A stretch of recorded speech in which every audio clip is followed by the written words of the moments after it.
How's it going, everybody? Bryan Alvarez here on Wrestling Observer Live. We're here every day, Monday through Friday, noon Pacific, 3 Eastern, Sundays, 3 Pacific, 6 Eastern, Saturday mornings with Jim Valley, 10 a.m. Pacific, 1 Eastern, Sundays with Andrew Zarian. And it is Fun Friday here on the show, everybody. And we got a fun one for you today, as Filthy Tom is going to be joining us, and we got a lot of stuff to get into. You realize Wednesday was a day that we were supposed to reveal the WOL Year-End Awards? Our response to the NXT Awards? Indeed. And we did not. But we are going to do it today.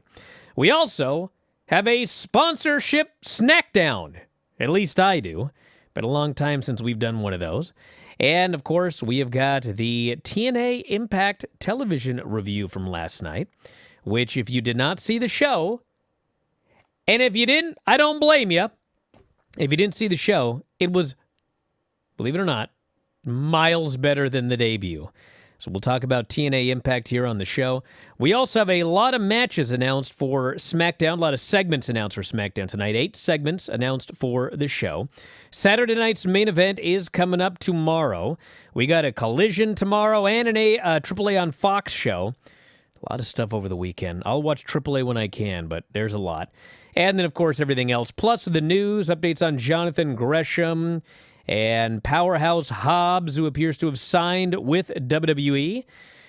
We got Trey Miguel, who actually returned on TNA last night, although we'll see what happens. And updates on Cody Rhodes. And, well, no matter what happens with TNA, it's still TNA. So we'll talk about that as well. If you want to text us here today, 425-780-7566. That is 425-780-7566. F4WOnline@gmail.com is the email. F4WOnline@gmail.com. Threads, Instagram, Cameo, F4WOnline. And I'm at Bryan Alvarez, X and Blue Sky. Back in a moment with more Observer Live. Right on the show, Bryan Alvarez here, Wrestling Observer Live. Filthy Tom Lawlor is joining us here today. I know you want to talk about something, Tom. I think I know what it is, and it'll explain a lot. Yes, Tom. Actually, what do you think it is? Because the weight cutting?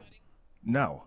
You don't want to talk about that? We could talk about it, but that's not what I was Dude weighed in about today and just freaking collapsed. Yeah, but that's not what I was God, I'll talk about messaging. it. Yeah, okay, but that's not what I was one of the going many to talk reasons about. I no longer watch UFC.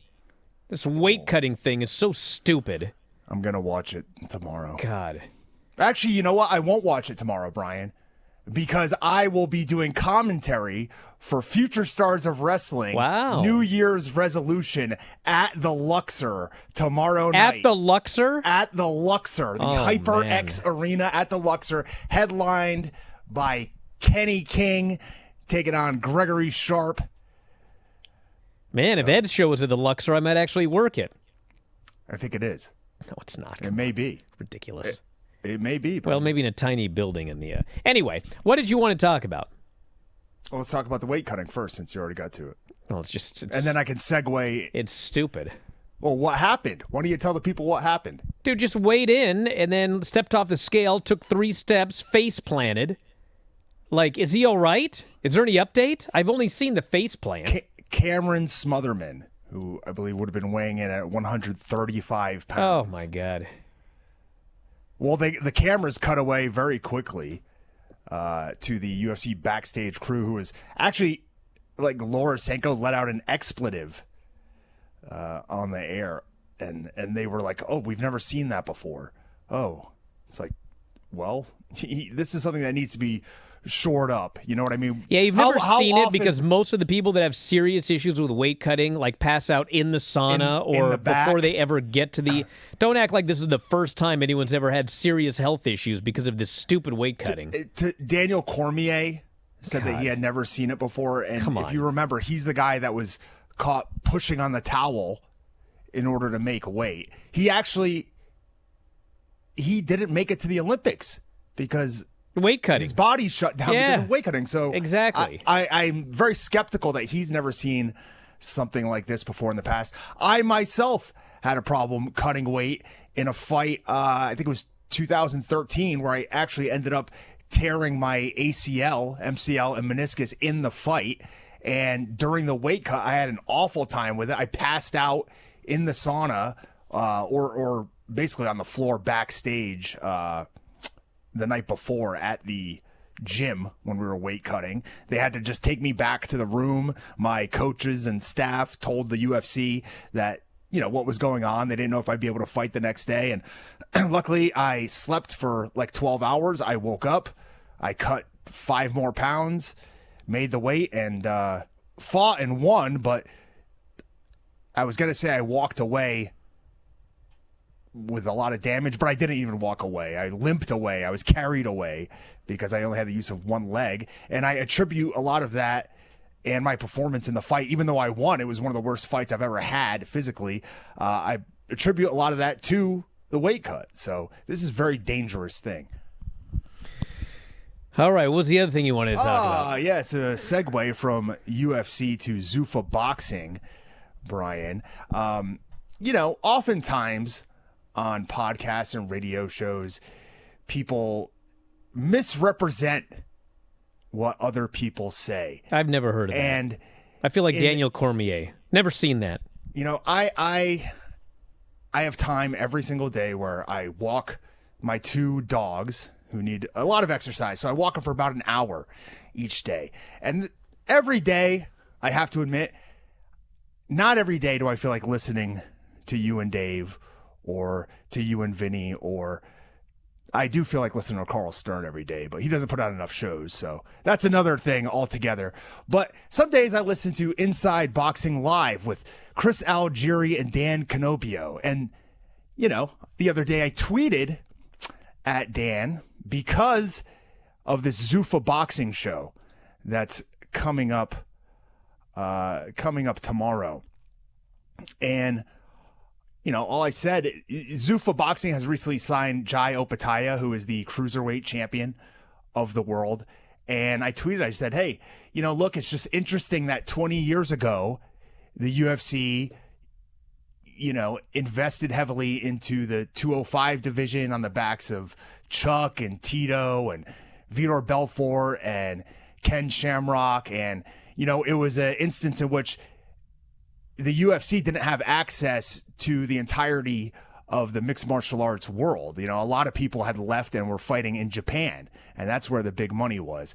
And I kind of made a reference to those being similar, and I just thought it was interesting. And today, I was listening to their show as I was walking my dogs, and Dan brings up my tweet. And first of all, what ended up happening was these 2 gentlemen, Chris Algieri, former world champion boxer, great fighter, they had an argument about something that first of all, was never said by me, and second, by somebody that they could not identify. So Dan Canobio mentioned this tweet that I had sent out, and he said, this guy was talking about UFC investing heavily in Forrest Griffin, which I never mentioned in my tweet.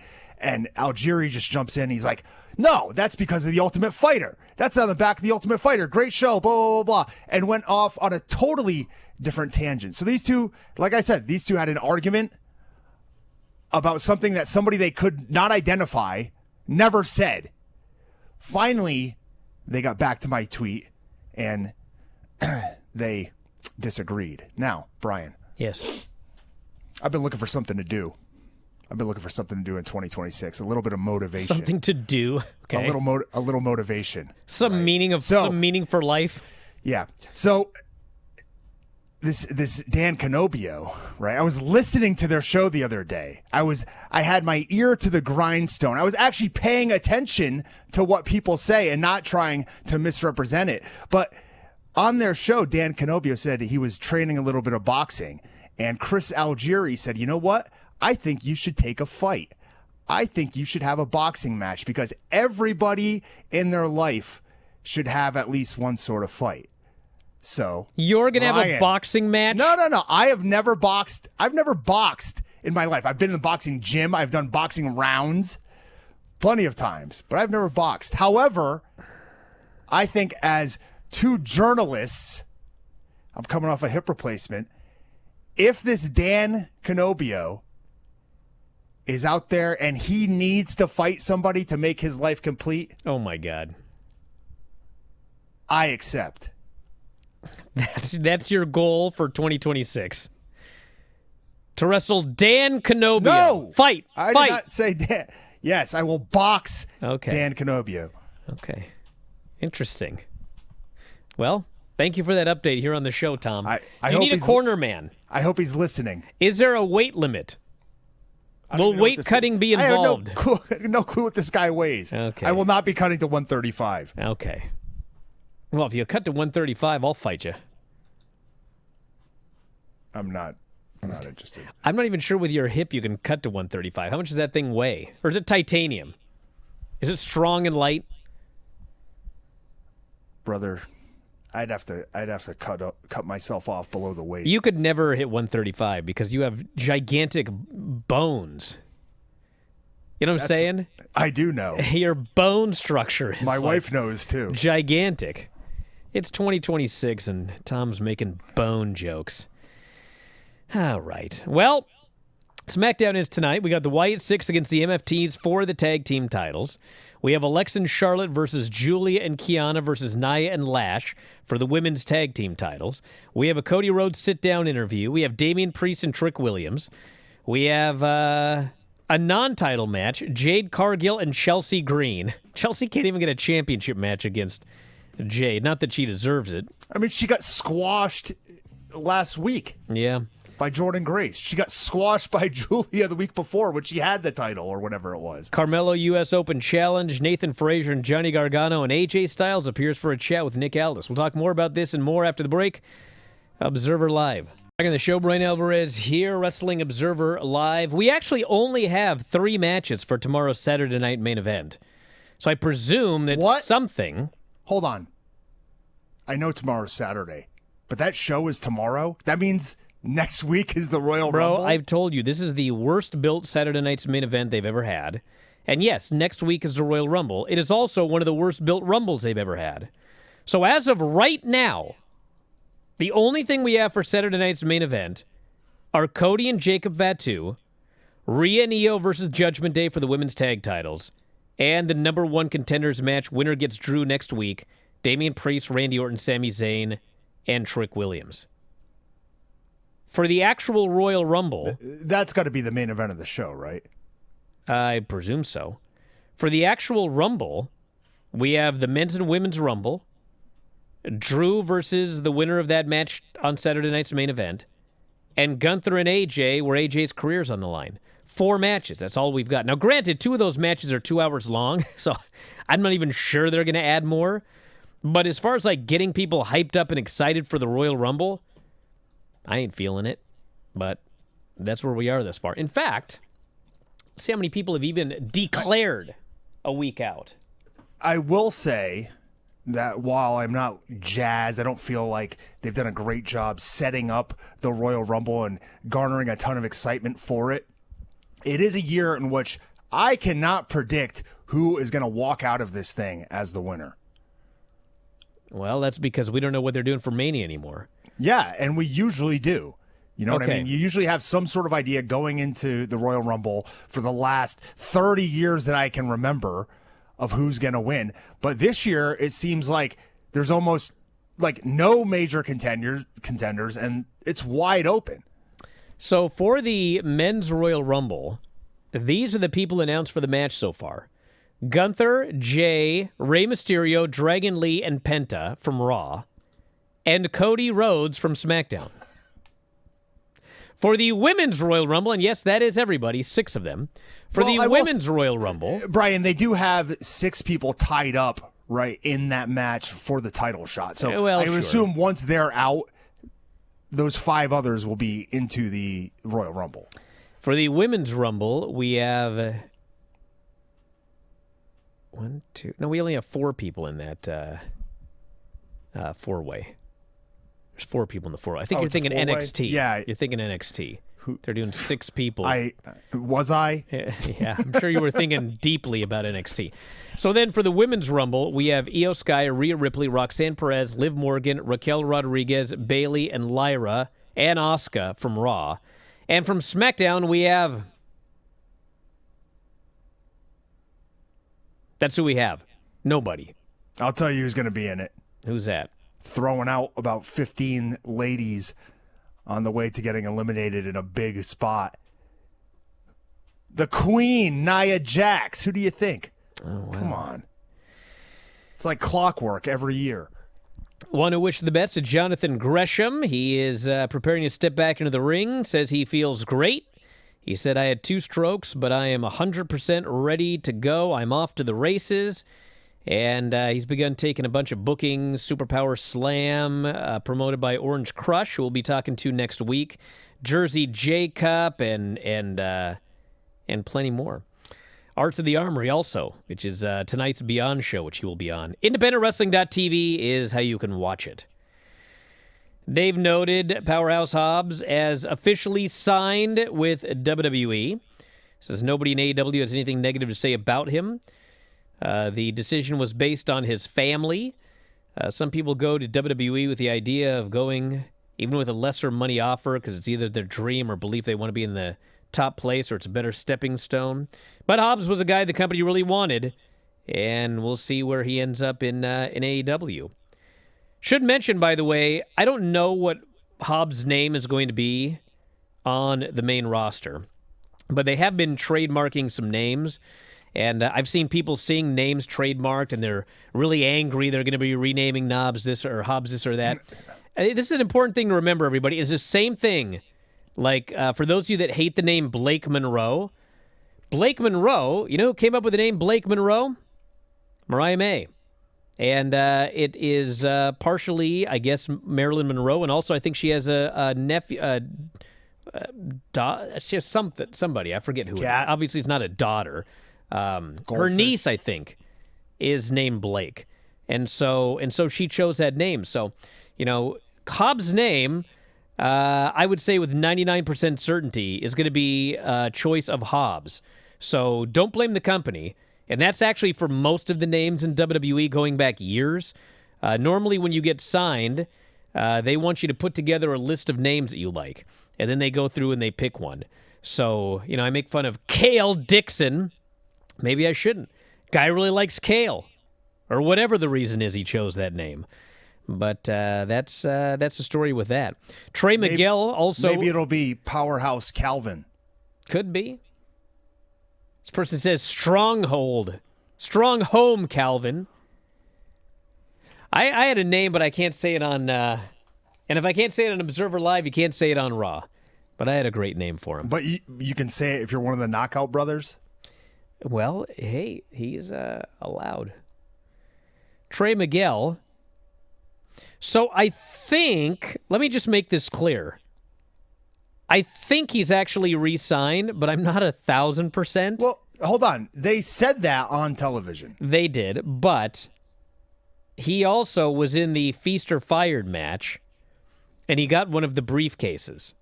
I don't think he's the one that's... And so, I mean... Maybe WWE made him an offer and they lent him to TNA so he could be fired in Feast or Fired. I don't know, man. We'll find out. I presume he's not getting fired. But it was a Feast or Fired where, you know, actually 4 names all got briefcases. And they're all fairly big names. I mean, it's not like you look at the names and you're thinking, okay, well, for sure this guy's going to be gone. I am. Really? It was Eric Young, Steve Macklin, Trey Miguel, and Eddie Edwards. Who do you think's gone? Steve Macklin. You think Macklin's gone? Why? Because that's been the rumor, is that he didn't get re-signed or he didn't re-sign or whatever. He took TNA off of his bio. Maybe that's the plan all along. Maybe it's a swerve. But my guess is that he's the one that's gone. Could be. Yeah, this person makes a good point. Brian Danielson wanted his name to be Buddy Peacock. Can you imagine how people would have buried Vince in WWE if they would have named him Buddy Peacock? And it turns out it was his call. It's a sweet name. Buddy Peacock. Yeah. Remember he used to have that cape? Didn't he have like a almost like a cape, and when he put it out, it was like that Dracula-esque cape. Kind of was. It could have been like a peacock. Are we going to do the TNA Impact review in full, or are we going to do what we're supposed to do on the show today, which is the year-end awards and the sponsorship Snackdown? Or are we going to save that for another day? It's like a gimmick now. I've got it sitting right here. Well, do you want to do the year-end award winners? Go for it. You pull up your Twitter. Pull up my Twitter. Well, I sent you the screenshots, geek. It's much easier that way. All right, you want me to do it or you want to do it? Yeah, you do it. All right. The Observer Live year-end awards. Our response to the NXT awards. Some of the competitors have real awards. For the Female Talent of the Year, your nominees, Mercedes Moné, Toni Storm, Saya Kamitani, and the winner with 36% of the vote, Io Sky. Congratulations to Io Sky. Well deserved, I think. I'd like to point out that she was far and away my choice. It's actually interesting if you look at the voting that she ran away with it. Saya Kamitani, who won the Tokyo Sports Award for the first time ever for a woman, only got 13%. Mercedes, who won 75 belts, she actually came in third at 24%. And Toni Storm, 27%. She beat Mercedes and Io Sky with 36%. So yeah. I mean, Brian, think about it. Would you rather hang out with the House of Torture or Io Sky? I'd much rather hang out with Io Sky. Although Kanemaru drinking whiskey and Dick Togo chopping people in the crotch, that does sound like a fun time. The Observer Live Awards 2025 Male Talent of the Year, your nominees, Javon Evans, Gunther, John Cena, and your winner, Konosuke Takeshita, with 48% of the vote. Wow. Yeah, young Javon, who somehow won the NXT awards, only 10%. Gunther, 20. John Cena, 22. So Takeshita won by over double in that particular round of voting. In the Observer Live Awards for the Tag Team of the Year, your nominees, the Hardys, the Knockout Brothers, Dark State, and the winners, with a whopping 63% of the vote, Bro Dito. Wow. Second place, Hardys, 22%. Dark State actually got 4% of the vote. Who were those 4%? I mean, seriously. Me? 1896. 76 people. 76 human frickin' beings voted for Dark State for the tag team of the year. Hold on. Many people had the Hardys as the best team of the year. Yeah, they did. Right? As one of the greatest teams of all time. And who defeated them? Dark State. No, they didn't. Just saying. Yes, they did. That's who. Well, they beat him in the ring. They got murdered in the voting. Oh, yeah, that's what really matters. Well, it is. It's our voting. Quit bearing our voting. And the loyal listeners. I'd rather have the TNA and NXT tag titles than our votes. Believe it or not, when we come back, we're going to do Match of the Year, which actually had the most votes of any category. 4,630 votes. Back in a moment, Observer Live. I got to do a quick plug real quick. If you are not a subscriber, I suggest you check out our Spotify channel because over the past couple of weeks, we're doing basically one free show every week on Spotify, and they're now available also on video. So if, for example, you like watching Observer Live through the YouTube chat, you don't pay for it, you want to check out the Observer Radio Show or the Bryan and Vinny Show, you can check out the last 2 weeks, 3 weeks of shows. We've done a free Observer Live, a free Observer Radio, and a free Bryan and Vinny Show. Those are all up on Spotify right now in video, beautiful HD, audio and video. You can go up there and watch those absolutely free. And if you like it, sign up. Spotify's only $9.99. So you basically now have two under $10 options to get the audio and the video, either YouTube or Spotify. They're both $9.99. F4WOnline.com/Spotify or video.f4wonline.com. Check them out. Sign up. We got a lot of stuff coming up here this weekend, including Saturday night's main event and more. Yes, Tom? I highly recommend the video for all of you out there who could use an ego boost. If you've got, would you get out? If you ever have low self-esteem about your looks or appearance, and you're just thinking, "Wow, I could use a pick-me-up," tune right in Tom, to the Bryan and Vinny have Show. more confidence in yourself. Jeez. For the Wrestling Observer Alive, oh my God, Wrestling Observer Live The 2025 unofficial awards, the match of the year, your nominees, Ali versus Santana from Rebellion, Fletcher versus Speedball from the Continental Classic, the Wyatts versus the Psycho Circus, my pick. and your winner with 41% of the vote, Kenny Omega and Gabe Kidd. Ali and Santana, 4%. Yikes. Fletcher and Speedball, 34, second place. And the Wyatts and Psycho Circus did get 21% of the vote, Tom. So almost 900 people did vote for that match alongside yourself. So you should be proud. I'm not sure I voted. I could have skewed this. Yes, radio host of the year. You could have ended somebody's push single-handedly in just first by mentioning place, who you liked in the voting. In first place for radio host of the year in the Observer Awards was, in fact, Bryan Alvarez. And in last place, with no percent of the vote, Peter Rosenberg. Wow. Thank you very much. All right, we're going to do Impact or we can do the Snackdown? Which one? Well, let's do Impact. We can save the. Hey, listen, I'm going back, so we can do that Snackdown anytime we want. I've got it sitting right here by my side. All right, well, let's do it. You know what? No. You want to know why? I'm going to agree with you. We can wait, and we can do it next time. Because what actually happened, Brian, is I went to Panda Express. Oh, you've revealed it. I went to Panda Express because they have now started sponsoring NXT. Yeah. Of all shows. Yes. So I went to Panda Express and I got on the line and they go, "Sir, are you using the app today?" And I said, "Yes, I am." There's a Panda Express app?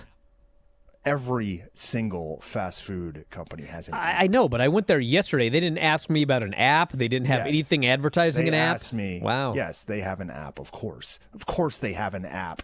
So I said yes. And then I said, do you have a special edition entree? Perhaps the spicy Singapore chili shrimp?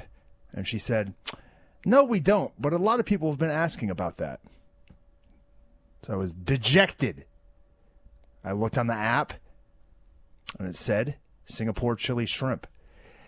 And then I noticed that was at another location, a different location close to my house, that apparently has that special item entree, but this one on St. Rose and Amigo in Henderson, Nevada, does not have any special edition entree. So I was forced to get the Beijing beef and Kung Pao, which, believe me, are both delicious. However, I am willing to go back to the other Panda Express in order to get this Snackdown done. Well, when you're driving there and the next time you have a podcast you want to listen to the first 15 minutes of the Christmas show and find out what I attempted to do to get skippers for the show and what the app said and what the reality was of what that app said. It is very similar to your inability to get your special spicy whatever you ate. Singapore chili. I did not eat it. I also could care less about your heavily gimmicked Christmas show. You're so bitter because that thing fell through. God. Let it go, Tom. It's a new year. No, you're right. Brian, you know what? You're right. I have come to grips with it because, as you notice on the marquee, it's the Brian and Vinny Christmas show. It is not the Brian and Vinny and Filthy Tom Christmas show. It might have been if you had been there. And it never has been. So, I have never met a more bitter person in my entire life. Except for Vinny. Next time you go to Panda Express, you can give your review. However, I have eaten both these dishes. I know. So you are doing the review now? I will leave you with a short poem about Beijing beef and Kung Pao, and then I will come back with one about the signature Singapore chili shrimp or whatever it is. Beijing beef and Kung Pao. Beijing beef crackles sweet and loud, crispy dreams in a lacquered shroud, sugar and spice, that saucy gleam, a guilty, glorious fast food dream. Kung Pao follows, bold and sly, peppers snap and chilies fly, savory heat, a peanut bite, chaos perfected in this takeout fight. 2 orange trays, 1 fearless mood. Panda Express, yeah, that's fine dining, dude. I'm trying to figure out if more people stopped watching this show during that segment or last week's TNA on AMC when the Personal Concierge came out. I guess we'll never know. I quite enjoy the Personal Concierge. I don't dislike the Personal Concierge, but I don't know, man. Those segments are oh my God.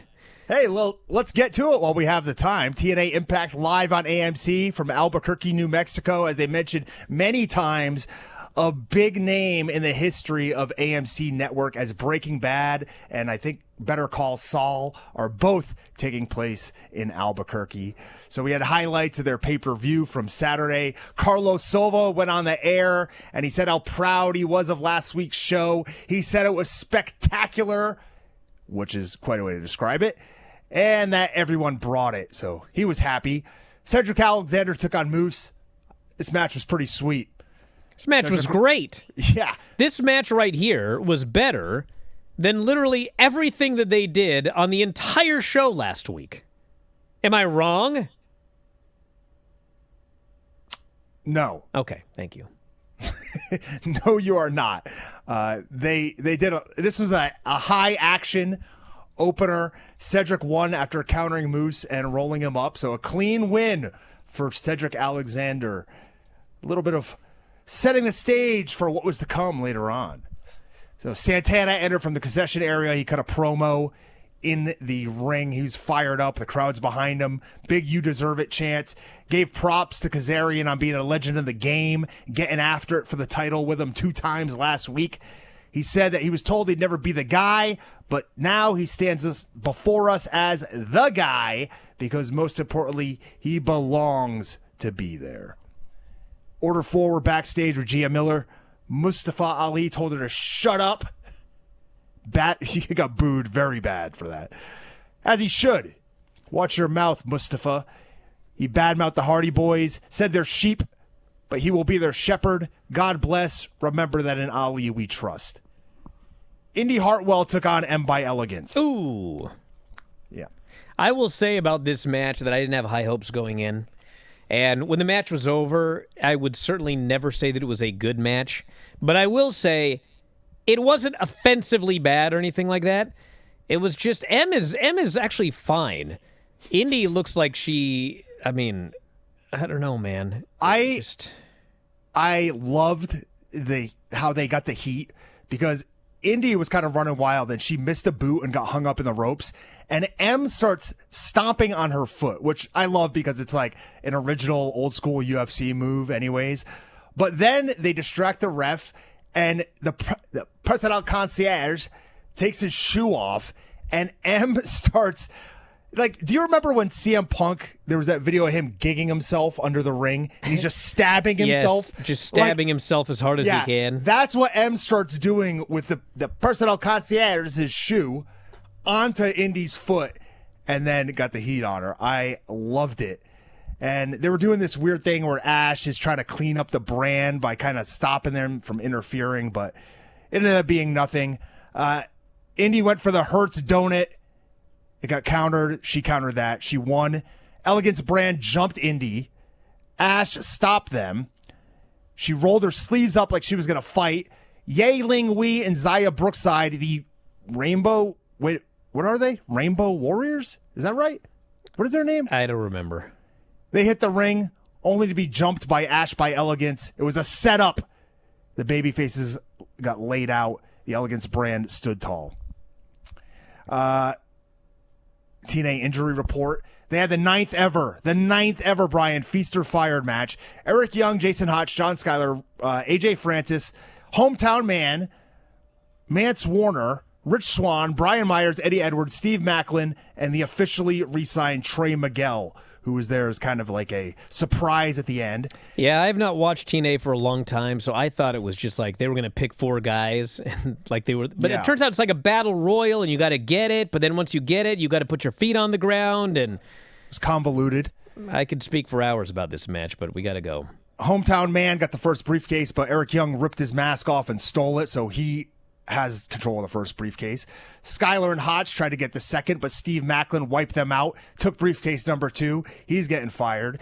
Eddie Edwards tried for the next one, but he got stopped. Trey Miguel unhooked it. He has briefcase number 4. And finally, Eddie Edwards and Brian Myers were both on the top. Brian Myers leapt off, took out the field, left Eddie Edwards to get the briefcase. He did, threw it at AJ Francis, drop kicked him, took it back, and Eddie Edwards has briefcase number 3.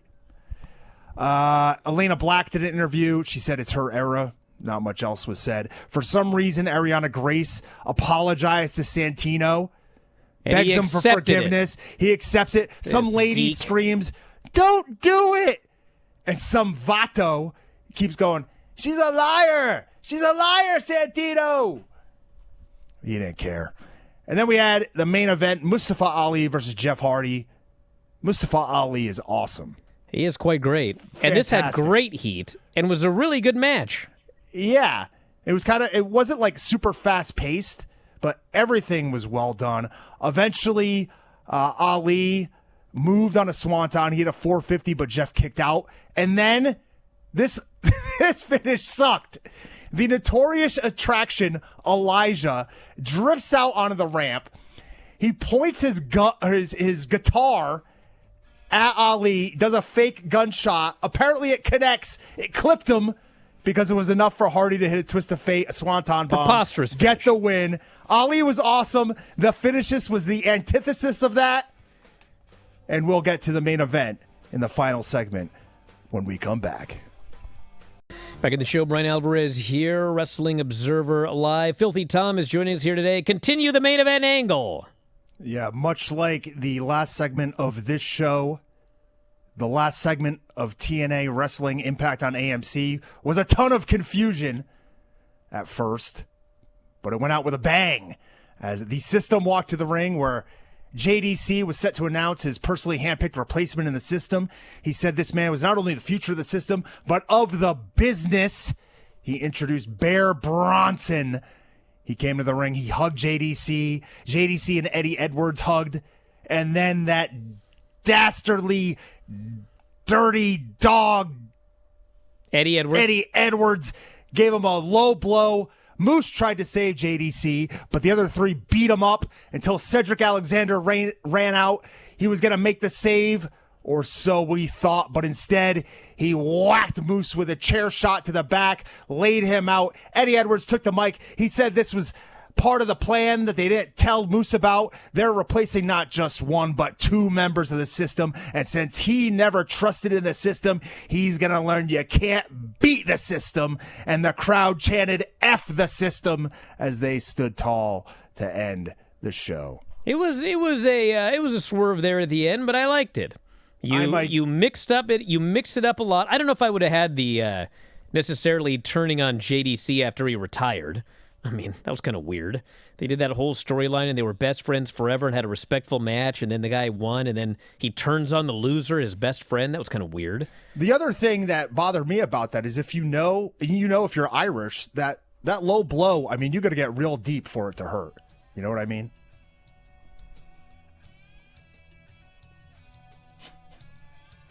We're out of time, everybody. We're back this weekend with a lot more.